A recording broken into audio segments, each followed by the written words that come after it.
गोमती नदी के किनारे एक संत की कुटिया थी। वो बड़े ही विद्वान थे। भविष्य में क्या होने वाला है यह वह बता देते थे।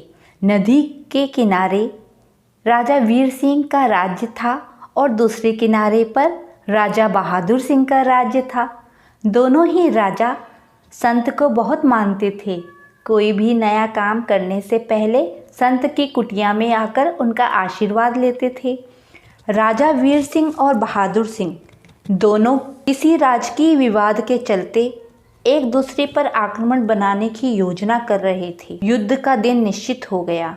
दोनों राजा एक दूसरे पर युद्ध कर विजय प्राप्त करना चाहते थे। युद्ध राजा वीर सिंह ने अपने सेनापति को बुलाया और कहा, युद्ध में अभी 4 महीने का समय बाकी है।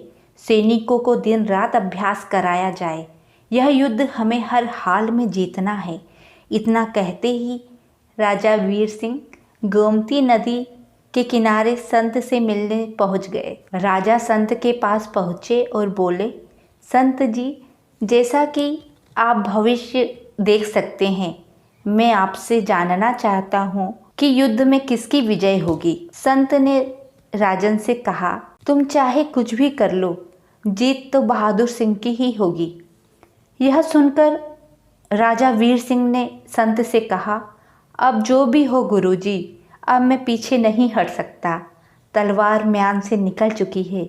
अब ये युद्ध तो किसी हाल में नहीं रुक सकता।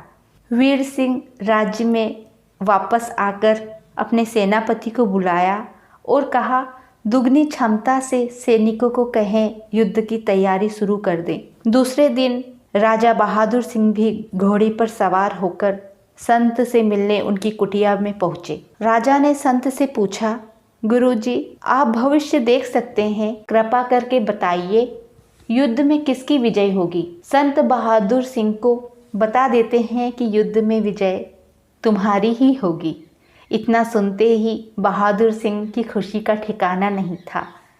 घोड़े पर बहादुर सिंह सवार होकर खुशी में झूमते हुए राजमहल में आ पहुँचे और सभी सैनिकों और सेनापति को सूचित कर दिया कि युद्ध में हमारी ही विजय होगी। हमारे भाग्य में जीत लिखी है। सभी सैनिक युद्ध का अभ्यास छोड़ देते हैं और पूर्ण रूप से विलास का जीवन जीने लगते हैं। 4 महीने का समय विलास पूर्ण जीवन जीते जीते खत्म हो गया। किसी ने युद्ध की कोई तैयारियां नहीं की थी और उधर वीर सिंह दुगनी क्षमता से युद्ध की तैयारियां दिन रात कर रहा था। दोनों में युद्ध हुआ। परिणाम स्वरूप वीर सिंह की सेना बहादुर सिंह की सेना को हरा देती है। राजा वीर सिंह युद्ध में विजय होने के बाद संत से मिलने आते हैं और कहते हैं, संत जी, आपने कहा था मेरे भाग्य में हार लिखी है।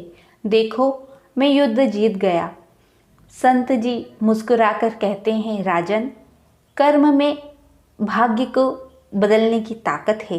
देखो राजन, जैसे राजा बहादुर सिंह भाग्य में जीत लिखी है, यह सोचकर उसने कर्म करना ही बंद कर दिया, इसलिए वह जीता हुआ युद्ध भी हार गया। कर्म पहली सीढ़ी है जो भाग्य को मजबूत बनाती है, इसलिए कहते हैं कर्म ही पूजा है।